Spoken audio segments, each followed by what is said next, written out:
نہ جانے ہم کتنی دیر تک روتے رہے۔ مجھے آج بھی اپنے سینے میں وہ ہچکیوں بھری آہیں سنائی دیتی ہیں اور میں بے اختیار ہو کر غازی کو یاد کرنے لگتا ہوں۔ ہم سمجھتے ہیں سارے دکھ درد اور پریشانیاں صرف انسانوں میں ہیں۔ عشق و محبت کی مستی اور ہجر و وصل کا لطف و عذاب صرف ہم انسانوں کی تقدیر میں لکھ دیا گیا ہے۔ خاندانی اور قبائلی مکروہ رسم و رواج صرف انسانوں کو لطیف اور آفاقی جذبات کے پنپنے سے روکتے ہیں، مگر ہمارے علاوہ بھی ایک مخلوق ہے جسے آگ سے تخلیق کیا گیا اور وہ ہواؤں اور زمین کے گوشے گوشے میں موجود ہے، مگر ہمیں اس کی خوشیوں اور غموں کا ادراک نہیں ہے۔ ہاں، صرف ہمارے ذہنوں پر اس کا خوف مسلط ہے۔ غازی کو ایک کھلنڈرا لاابالی اور ہمہ وقت بے چین شرارتی ہی پایا تھا، مگر وہ قلبی جذبات کی کیفیات اور غموں اندوہ کی حسیات کو سمجھتا تھا۔ مجھ میں اب حوصلہ نہیں رہا تھا کہ اس سے مزید کچھ دریافت کروں۔ غازی، میں بابا جی سے ملنا چاہتا ہوں۔ میں نے خاصی دیر کے بعد اسے مخاطب کیا۔ بابا جی اس وقت بہت ناراض ہیں بھیا، وہ آزردہ سا ہو کر بولا۔ میرا دل چاہتا ہے تم یہیں میرے پاس اس وقت تک بیٹھے رہو جب تک سحری کا تارا ڈوب نہیں جاتا۔ وہ ستاروں بھرے آسمان کو دیکھتے ہوئے گویا ہوا۔ وہ خلاؤں میں گھورتا رہا، ایسے لگا جیسے ستارے گن رہا ہے اور کسی خاص ستارے کی اس کو تلاش ہے۔ کیوں، وہ مجھ پر بھی ناراض ہیں؟ میں نے پوچھا۔ کچھ پتہ نہیں، شاہ صاحب کی تو شامت آئی ہوئی تھی کچھ دیر پہلے۔ اصل بات یہ ہے کہ شاہ صاحب کو معلوم تھا کہ آج بابا جی حاضری نہیں دے سکیں گے، لہٰذا انہوں نے آپ سے جو کام لیا ہے وہ اسی غلطی میں لے گئے ہیں۔ اگر انہیں معلوم ہوتا تو شاید وہ آپ کو اس کام پر بھی بھیجتے اور اس کی حفاظت کے لیے ہم میں سے کوئی آپ پر مامور کر دیا جاتا اور آپ کو قبرستان میں ایسے حالات پیش نہ آتے۔ اس کی طبیعت اب بحال ہو رہی تھی۔ اگر آپ کہو تو میں آپ کے لیے بابا جی سے اجازت کا پروانہ لا سکتا ہوں۔ وہ کیسے؟ اس کے لبوں پر شگفتگی کے پھول نئے سرے سے کھل رہے تھے۔ جلیبیاں تو ختم، اب کچھ اور ہونا چاہیے۔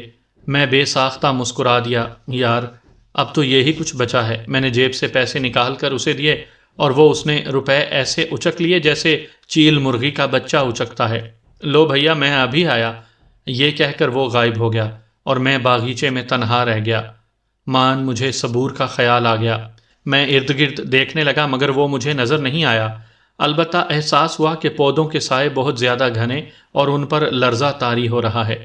ایسے لگتا تھا جیسے ان کے اندر ہزاروں وجود داخل ہو چکے ہیں اور یہ سارے سائے ایک دوسرے میں مدغم ہوتے جا رہے ہیں۔ مجھے فضا میں گھٹن کا بھی احساس ہوا۔ فضا کی خنکی اور رومانیت یکسر موقوف ہو رہی تھی۔ مجھے گھبراہٹ اور خوف محسوس ہونے لگا اور میں جلدی سے مہمان خانے کی طرف بھاگنے لگا، مگر جوں ہی میں نے قدم اٹھائے مجھے احساس ہوا جیسے سارے پودے میرا گھیراؤ کرنے لگے ہیں اور ان کا گھیرا لمحوں میں تنگ سے تنگ تر ہونے لگا۔ مجھے یہ سمجھنے میں اب دیر نہیں لگی کہ جنہیں میں پودوں کے سائے سمجھ رہا تھا در حقیقت وہ وجود ماورائی تھے جو سیاہ لبادوں میں اپنے وجود پھیلا کر آگے ہی آگے بڑھ رہے تھے۔ سائے میرے چاروں اطراف پھیل گئے اور میں ان کے حصار میں قید ہو کر رہ گیا۔ ابھی تک مجھے کسی نے کچھ نہیں کہا تھا، لیکن ان کے تیور بتا رہے تھے کہ اگر یہ یوں ہی آگے بڑھتے رہے تو مجھے پیس کر رکھ دیں گے۔ میں نے چیخ کر ان سے پوچھا، کون ہو تم؟ مگر مجھے کوئی جواب نہیں ملا اور سائے میرے بالکل قریب آ گئے اور پھر اس سے قبل کہ میں کچھ کرتا، محض ایک کربناک چیخ تھی جو میرے اندر سے بلند ہوئی تھی اور میں اتنے زور سے چلایا تھا کہ میری آواز میلوں تک سنی گئی ہوگی۔ اس لمحے چاروں اطراف پھیلے سائے ایک دوسرے میں آ کر ضم ہو گئے تھے اور میں ان کے درمیان پس کر رہ گیا تھا۔ مجھے یوں لگا جیسے میرا وجود بھڑکتی ہوئی آگ میں جھونک دیا گیا ہو۔ میرے روئیں روئیں دہکنے لگے اور یوں لگا جیسے سر سے پاؤں تک میرے وجود سے شعلے بلند ہونے لگے ہیں۔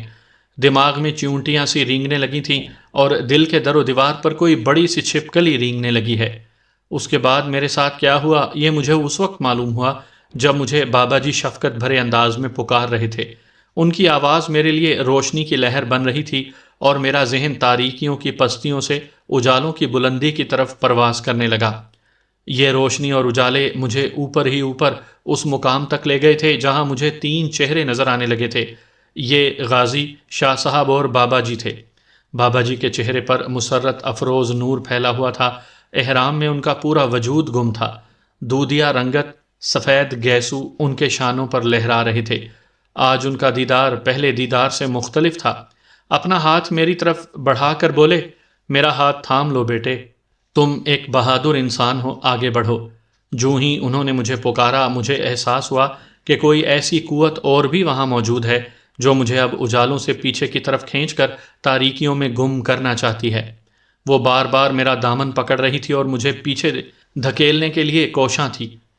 اس کی پرواہ نہیں کرو، اپنی پرواز بلند رکھو۔ بابا جی نے مجھے حوصلہ دیا۔ مجھے حوصلہ ہوا اور میں زوروں شوروں سے اجالوں میں آگے بڑھنے کی کوشش کرتا رہا، مگر میرے ساتھ معاملہ اب اس گاڑی کی طرح پیش آ رہا تھا جس کے پچھلے ٹائر کسی نرم زمین میں دھنس جاتے ہیں اور ڈرائیور گاڑی کا زور لگاتا ہے تو ٹائر باہر نکلنے کے بجائے مزید دھنستے چلے جاتے ہیں۔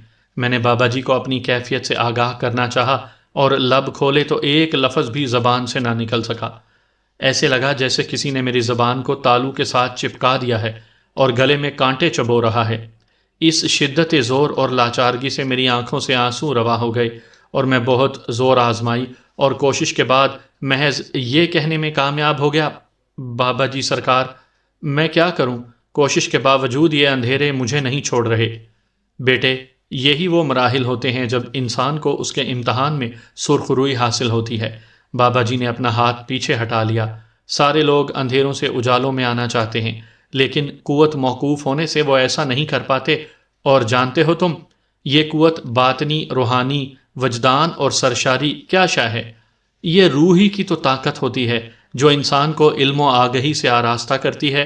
جو لوگ اپنی روح سے ہم کلامی اور اس کی جبلت کو پا لیتے ہیں تو ان کے لیے اندھیروں یعنی گمراہی سے نکل آنا مشکل نہیں ہوتا۔ یہی معاملہ تمہارے ساتھ پیش آ رہا ہے۔ تم اندھیروں اور اجالوں میں معلق ہو، تمہیں ابھی ان میں تمیز کرنا نہیں آ رہی۔ جنہیں تم سچائی اور حقیقت سمجھتے ہو، حقیقتاً وہ بھی گمراہی کا ایک لبادہ ہیں۔ تمہارا دل بھی ابھی تک پراگندہ ہے۔ دوسروں کے لیے اپنے دل کو کشادہ کر لو اور سچائی کی روشنی کو پکڑ لو، تم ان اندھیروں سے باہر آ جاؤ گے۔ میں محسوس کر رہا ہوں کہ تم میں یہ خوبیاں ہیں۔ تم اجالوں کے سفر کے مسافر ہو۔ میں نے تمہیں پکارا اور تم لوٹ آئے، لیکن اب تم رک گئے ہو میرے بچے۔ آگے بڑھو، دیکھو، میں ہی نہیں، اپنے شاہ صاحب اور تمہارا غازی بھی اپنے ہاتھ تمہاری طرف بڑھا رہے ہیں۔ آؤ اور میرے بچے، ہمارا ہاتھ تھام لو اور اجالوں کی دنیا میں آ جاؤ۔ یہ کہہ کر ان تینوں نے اپنے اپنے ہاتھ میری طرف بڑھا دیے اور میں جوش کے عالم میں اندھیروں کے ہاتھ اپنے دامن سے ہٹا کر ان کے ہاتھ تھام لینے میں کامیاب ہو گیا۔ تینوں نے مجھے نہایت آہستگی سے اوپر اٹھایا اور مجھے ایک براق بستر پر لٹا دیا جس کے چاروں اطراف خوشبوؤں کا راج تھا۔ فضا میں تراوت اور نغمگی کا احساس تھا۔ نہایت پرسکون روشنی تھی جو قلب و نظر کو لطف و کرم کے احساسات سے دوچار کر رہی تھی۔ میں نے ایسا بستر اور ایسا ماحول کبھی نہیں دیکھا تھا جو اجالوں کی دنیا میں وارد ہو کر پایا۔ بابا جی، شاہ صاحب اور غازی میرے بستر کے گرد کھڑے تھے اور مسکرا رہے تھے۔ میری آنکھوں میں ابھی تک آنسو اٹکے ہوئے تھے۔ میں نے بولنے کی کوشش کی اور پرجوش انداز میں بولا، بابا جی سرکار، مجھے معاف کر دیں، میں واقعی شاہ صاحب کے بارے میں بدگمان تھا، مگر اب وعدہ کرتا ہوں کہ یہ میرے بھائی ہیں اور میں ان کی تابع داری میں کوئی کسر نہیں چھوڑوں گا۔ بابا جی تحسین آمیز انداز میں پیر ریاض شاہ کی طرف دیکھنے لگے تو ان کے لبوں پر گہری مسکراہٹ نمودار ہوئی، ایسی مسکراہٹ جو اکثر فاتح بن کر اور احساس تفاخر سے بھرے لوگوں کے چہروں پر کھلتی ہے، مگر لوگ اس مسکراہٹ کا مطلب نہیں جان پاتے کہ اس کے کھلنے میں کتنے قہروں نے اپنا وجود غارت کیا ہوگا۔ اب تم آرام کرو۔ بابا جی نے اپنا نرم ریشمی ہاتھ میرے ماتھے پر رکھا تو ان کے لمس کا احساس میرے رگو پے میں سکون کی لہریں پیدا کر گیا۔ جب اٹھو گے تو تمہیں بہت سے کام کرنے ہیں۔ بابا جی کے لمس کا احساس اتنا بھرپور تھا کہ نیند میری آنکھوں میں اتر گئی اور میں سو گیا۔ بہت ہی گہری پرسکون نیند، ایسی نیند کہ جب بیدار ہوا تو لگا جیسے اس دنیا کی آلائشوں اور ذہنی اور جسمانی تھکاوٹوں کا کبھی شکار ہی نہیں ہوا تھا۔ بڑی راحت ملی تھی اور مجھے اپنے وجود میں نئے سرے سے سرشاری اور گرم جوشی محسوس ہونے لگی تھی، گویا اس نیند نے مجھے ریچارج کر دیا تھا۔ شاید میں پہروں سویا ہوں گا۔ جب آنکھ کھلی تو میں مہمان خانے میں شاہ صاحب کے بستر پر سویا پڑا تھا۔ میں آنکھیں ملتا ہوا انگڑائی لے کر اٹھ پڑا۔ کمرے کی فضا ابھی تک گمان کی حد تک معطر تھی، لیکن جو ماحول اور آسودگی مجھے نیند سے پہلے میسر تھی وہ اب کمرے میں مفقود ہو چکی تھی۔ میں سوچ بچار میں مبتلا ہو گیا کہ میں تو ایک براق بستر پر سویا ہوا تھا اور اس کمرے کی فضا ایسی تو نہ تھی۔ مجھے خیال آیا کہ غالباً میں نے نیند کی حالت میں یہ لطف و کرم پایا ہے۔ میرا وجود گواہی دے رہا تھا کہ جو آسودگی خواب میں ملی ہے وہ یقیناً اپنی حقیقت رکھتی ہوگی۔ میں ذہنی طور پر الجھنے بھی لگا تھا کہ میرے ساتھ یہ کیا ہو رہا ہے۔ پھر مجھے یاد آیا کہ باغیچے میں میرے ساتھ کیا ہوا تھا، اور پھر لمحہ لمحہ سرکتی ہوئی یادیں مجھے بابا جی کی باتیں یاد دلانے لگیں۔ میں بستر سے اٹھا ہی تھا کہ دروازے پر کھٹکا ہوا اور شاہ صاحب تولیے سے سر کو رگڑتے ہوئے اندر داخل ہوئے۔ وہ غسل کر کے آئے تھے۔ مجھے دیکھتے ہی بولے، مزے لوٹ لیے ہیں، بڑے قسمت والے ہو تم۔ میں پرجوش مسکراہٹ لیتے ہوئے بولا، یہ سب آپ کی مہربانی ہے شاہ صاحب، ورنہ میں کس کام کا؟ ارے تم بڑے کام کے ہو۔ ان کی بات سن کر مجھے بابا جی کی بات یاد آ گئی۔ شاہ صاحب میں تو باہر باغیچے میں تھا، اور چھوڑو ان باتوں کو، شکر کرو کہ تمہاری چیخ سن کر بابا جی نے تمہیں اس عفریت سے بچا لیا، ورنہ تمہارا حال بھی وہی ہوتا جو زلیخا کا ہوا تھا۔ وہ کون تھا؟ میں پریشان ہو کر ان کربناک لمحوں کو یاد کرنے لگا۔ وہی حرام خور کالی داس تھا جو تمہیں قبرستان میں ملا تھا۔ شاہ صاحب بید کی کرسی پر بیٹھ گئے اور شیشی سے سرسوں کا تیل نکال کر گیلے بالوں میں لگانے لگے۔ اصل میں اس میں قصور میرا ہے، وہ بولے، تمہارے جانے کے بعد مجھے تو احساس ہی نہیں ہوا تھا کہ اس خطرناک عملیاتی کام پر تمہیں نہیں بھیجنا چاہیے۔ بس دماغ پر طاقت کا نشہ تھا، اس لیے بھیج دیا کہ تمہیں کچھ نہیں ہوگا۔ اندازے کی غلطی ہو گئی۔ بابا جی خلاف توقع عین اس وقت آ گئے تھے جب تم قبرستان کی اس قبر میں گرے تھے اور وہ بدکار تم کو قابو کرنے لگا تھا، لیکن بابا جی کی حویلی میں آمد نے اس کو یہ جرأت نہ ہونے دی۔ تم تو بھاگ کر آ گئے، اور ادھر بابا جی کو جب معلوم ہوا تو انہوں نے کھینچا تانی شروع کر دی۔ پھر جب تم باغیچے میں تھے تو اس بدکار نے تم پر دوبارہ حملہ کر دیا۔ اس نے یہ حملہ حویلی میں موجود کافروں کی پکھی کے ساتھ مل کر کیا تھا۔ اکیلا وہ حویلی میں نہیں آ سکتا تھا، وہ میرے دشمنوں کے ساتھ مل گیا تھا۔ وہ کون تھا؟ میں نے دوبارہ استفسار کیا۔ وہ ہمارا دشمن تھا، اب تمہارا بھی بن گیا ہے، شاہ صاحب نے کہا۔ ٹھہرو میں تمہیں بتاتا ہوں۔ اس کا نام کالی داس ہے، ہندو ہے اور ہندو عاملوں کے کام کرتا ہے۔ جس طرح ہمارے ہاں یعنی میرے ساتھ بابا جی پیار کرتے ہیں، اسی طرح کالی داس بھی جن ہے، مگر کافروں میں سے ہے۔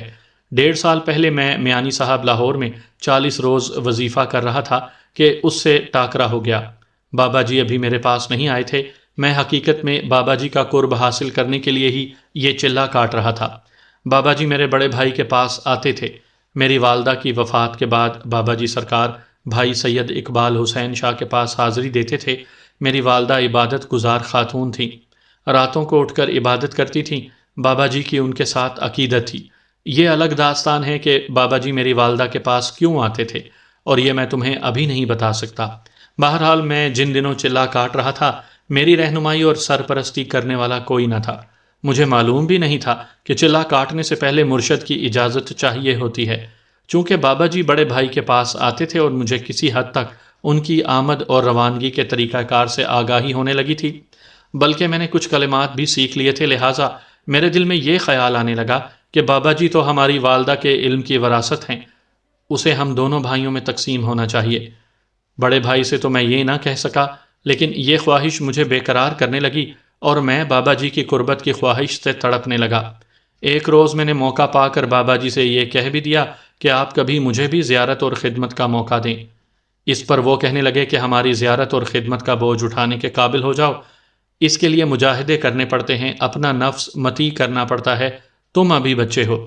میں نے مجاہدے سے مراد یہی لی کہ وہ مجھے کہہ رہے ہیں کہ چلے وغیرہ کرو۔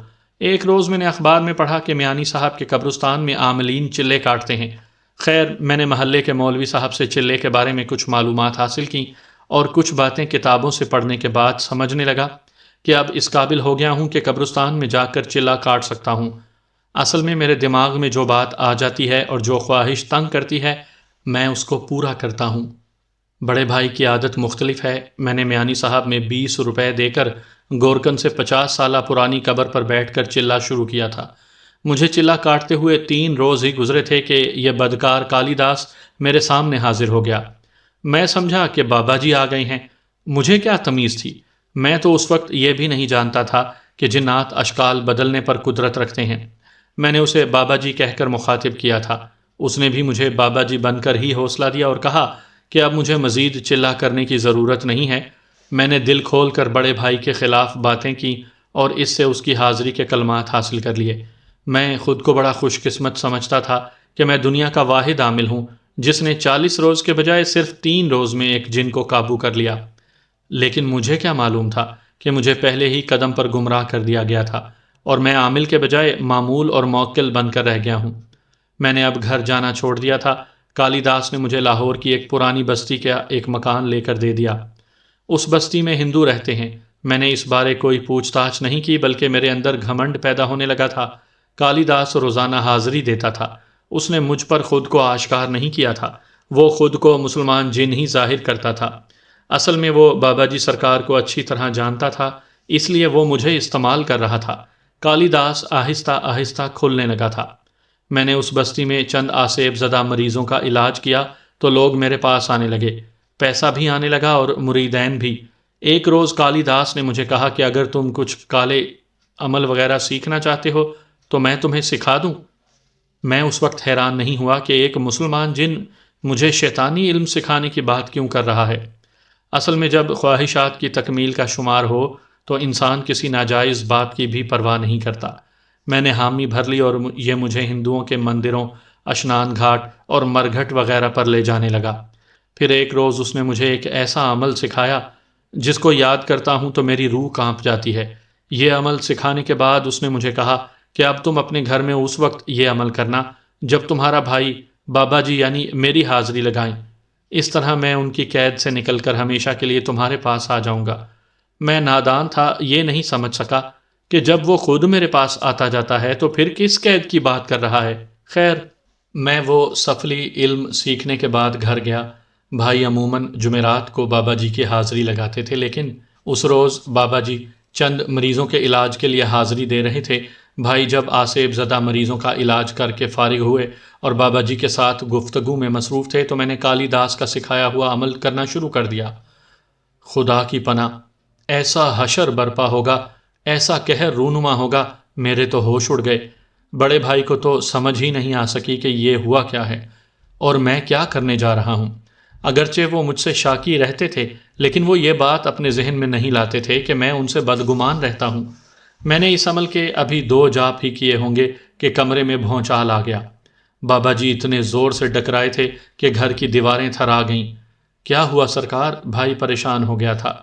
کون ہے یہ؟ بابا جی قہر و جلال میں چنگاڑتے تھے۔ کسی نے لانتی کوڑا لہرایا ہے۔ بابا جی نے فضا میں ہاتھ بلند کیے تو ان کے سینکڑوں شاگرد ٹمٹماتے ستاروں کی طرح فضا میں تیرنے لگے اور پھر دوسرے ہی ثانیے آواز گونجی، حضرت ریاض شاہ کالا عمل کر رہا ہے۔ ریاض شاہ؟ اوے بدبخت، تو کیا کر رہا ہے؟ مجھے جہنمی آگ کے آتش آلود کوڑے مار رہا ہے۔ اوے بدبخت انسان، تو کیسا گناہ کر رہا ہے؟ یہ کالا عمل کر کے مجھے ختم کرنا چاہتا ہے، لیکن قسم ہے مجھے خدائے بزرگ و برتر کی، تو اس میں کبھی کامیاب نہیں ہو سکتا۔ یہ کہہ کر بابا جی نے اتنے زور سے مجھے تھپڑ مارا کہ میرا سر دیوار سے جا ٹکرایا اور میں بے ہوش ہو گیا۔ ہوش تو اس وقت آئے جب بڑے بھائی اور بابا جی آپس میں باتیں کر رہے تھے اور مجھ پر یہ عقدہ کھلا کہ دراصل مجھے کالی داس نے گمراہ کیا تھا۔ وہ بابا جی کے بہروپ میں مجھے چکمہ دیتا رہتا تھا۔ بڑے بھائی میرے فعل پر شرمندہ ہو کر بابا جی سے معافیاں مانگ رہے تھے۔ مجھے ہوش آ گیا تھا، لہٰذا میں نے یہی دیکھا کہ اب میرے لیے فرار کا کوئی راستہ نہیں ہے، تو میں بابا جی اور بھائی کے قدموں میں گر گیا اور اپنے گناہ اور غلطی کا اعتراف کیا۔ بابا جی نے معاف کر دیا اور کہا کہ وہ ایسے جن ہیں جو چلوں سے اسیر نہیں ہوتے، صرف کمزور اور کم علم جنات کو عملیات و وظائف سے قابو کیا جا سکتا ہے۔ کالی داس نے جان بوجھ کر مجھے گمراہ کیا تھا۔ اس کی بابا جی کے ساتھ جنگ رہتی تھی اور وہ بدی کا محافظ تھا اور بابا جی نیکی کے پرچار کے۔ کالی داس اور بابا جی کی لڑائی بھی ایک طویل داستان ہے۔ خیر، بابا جی نے مجھے معاف کر دیا اور میں نے بھی انہیں بتا دیا کہ میں ان کی قربت کا متمنی ہوں اور ان کے بغیر جی نہیں سکتا۔ بڑے بھائی تو نہیں چاہتے تھے کہ بابا جی میرے پاس آیا کریں، لیکن میں کچھ اس انداز میں اپنی محبت کا اظہار کرتا تھا اور اپنی والدہ کا واسطہ دیا کرتا تھا کہ اگر انہوں نے میرے سر پر دست شفقت نہ رکھا تو میں بہک جاؤں گا۔ پس بابا جی نے مجھے کچھ علوم سکھائے اور میرے پاس آنے بھی لگے، لیکن کالی داس کا دیا ہوا علم مجھے تنگ کرنے لگا۔ کالا علم گندگی میں زندہ رہتا ہے اور روحانی نورانی علم پاکیزگی کا تقاضا کرتے ہیں۔ میں کالے علم سے تو تائب ہو گیا ہوں، لیکن ابھی تک میری کمر پر اس خبیث کی دستک جاری رہتی ہے۔ کل جب میں نے تمہیں قبرستان بھیجا تھا تو اس کالی داس نے ہی تمہیں پکڑنے کی کوشش کی تھی۔ اب تم سوچ رہے ہوگے کہ بابا جی مجھ پر ناراض کیوں ہو رہے تھے۔ بابا جی کی ناراضگی کا میں تصور بھی نہیں کر سکتا۔ مجھے ان سے اس قدر شدید محبت ہے کہ شاید ہی دنیا میں کوئی اور رشتہ اس محبت پر غالب آ سکے۔ بابا جی سے عقیدت اور محبت کا ہی نتیجہ ہے کہ مجھ جیسا ضدی اور ہٹ دھرم انسان ان سے معافیاں مانگ لیتا ہے۔ وہ میرے لاڈ اور بے وقوفیاں برداشت کرتے رہتے ہیں، لیکن جب کوئی معاملہ بعض حدود کی قید سے باہر ہو جائے تو بابا جی ناراض ہوتے ہیں۔ شاہ صاحب کہہ رہے تھے، کیا کالی داس کے سامنے آنے کی وجہ سے بابا جی ناراض ہوئے ہیں؟ میں نے دریافت کیا، ایک وجہ تو یہ بھی ہے، لیکن اصل حقیقت اس سے بھی زیادہ خطرناک ہے۔ یہ کہہ کر سید ریاض شاہ نے اپنا تھیلا کھولا اور اس میں سے ایک تھیلی اور لمبی شیشی نکالی۔ اس میں گہری اور سرخی مائل کوئی مایا شے تھی۔ انہوں نے شیشی کھولی اور مایا شے کے چند قطرے ہتھیلی پہ ڈالے تو کمرے میں کافور سے ملتی جلتی مگر قدرے تیز مہک آنے لگی۔ شیشی بند کر کے تھیلی میں ڈال دی اور ہتھیلیوں کو آپس میں رگڑ کر مایا شے اپنے بالوں میں لگانے لگے اور میری محویت دیکھ کر بولے، یہ تیل مجھے بابا جی نے بنا کر دیا ہے۔ یہ گھنگریالے اور گھنے بال اس تیل کی وجہ سے ہیں۔ بابا جی کا کہنا ہے کہ جس انسان کے پاس جنات قید ہوں یا اس کے پاس آتے جاتے ہوں تو وہ خوشبویات لگا کر رکھتا ہے۔ جنات کو خوشبویات بہت پسند ہوتی ہیں، بلکہ بعض خوشبوئیں تو انہیں دیوانہ بنا دیتی ہیں، جبکہ بہت سی خوشبوئیں تو ایسی بھی ہیں جو جنات اور بدروحوں کو قید کرنے سے قبل استعمال کی جاتی ہیں۔ یہ تسخیری اور سحری قسم کی خوشبوئیں تیار کرنا دل گردے کا کام ہے۔ بابا جی نے مجھے ایسی ہی خوشبو سے تیل تیار کر کے دیا ہے۔ اس میں کافور بھی ہے اور سانپ کی چربی سے نکلا ہوا جوہر بھی، اور بھی بہت سی اشیاء اس میں شامل ہیں۔ ان دنوں میرے سر کے بال کمزور ہو رہے تھے اور تیزی سے گر رہے تھے۔ میں بے اختیار ہو کر انگلیاں بالوں میں پھیرنے لگا تو شاہ صاحب دھیرے سے مسکرانے لگے۔ لگاؤ گے؟ کیا ایک ہی بار لگانے سے گرنا بند ہو جائیں گے؟ میں نے تجسس سے پوچھا۔ نہیں، چند ہفتے تک لگانا ہی پڑے گا یہ تیل، ویسے بڑا مہنگا اور نایاب ہے۔ بابا جی نے جن اتباع سے یہ نسخہ حاصل کر کے بنایا ہے نا، بابا جی خود بھی حکمت جانتے ہیں۔ شاہ صاحب کی باتوں میں میرے لیے دلچسپی بڑھتی جا رہی تھی۔ جنات کی دنیا کی حکایات، ان کے معمولات اور تہذیب و تمدن سے متعلق بہت سی ان کہی باتیں ان کے ذریعے دریافت کی جا سکتی ہیں۔ بس یہ سوچ کر میں نے فیصلہ کیا کہ جب تک حالات موافق رہیں گے میں ان سے کسی نہ کسی طرح یہ باتیں معلوم کرتا رہوں گا۔ یہ لو، تمہارے لیے تو ایک ہی قطرہ کافی ہوگا۔ شاہ صاحب نے شیشی دوبارہ نکالی اور میری ہتھیلی پر تیل کا ایک قطرہ ٹپکا کر کہا، ہاتھوں کو اچھی طرح رگڑ لو اور پھر ہتھیلیاں بالوں سے صاف کر لو، یہ بڑا زود اثر تیل ہے۔ تیل کی مہک سے میرے دماغ سے بخارات اٹھنے لگے تھے۔ میرے جیسے بندے سے ایسی خوشبو جس میں ذہنی اشتہار اور مخموری بڑھتی ہے، وہ کچھ ایسی ہی خوشبو تھی۔ دماغ بھی روشن ہو جائے گا، نظر بھی تیز ہوگی۔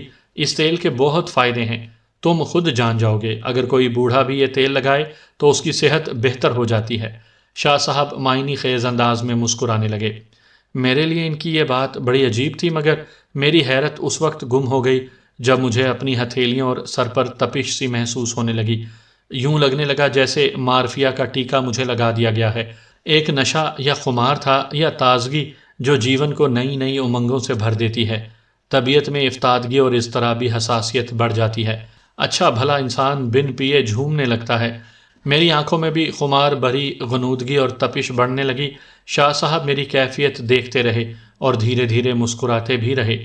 میں تمہیں یہ تیل دے دوں گا، تمہارے بال ہی نہیں تمہاری عمودی صحت بھی زبردست ہو جائے گی۔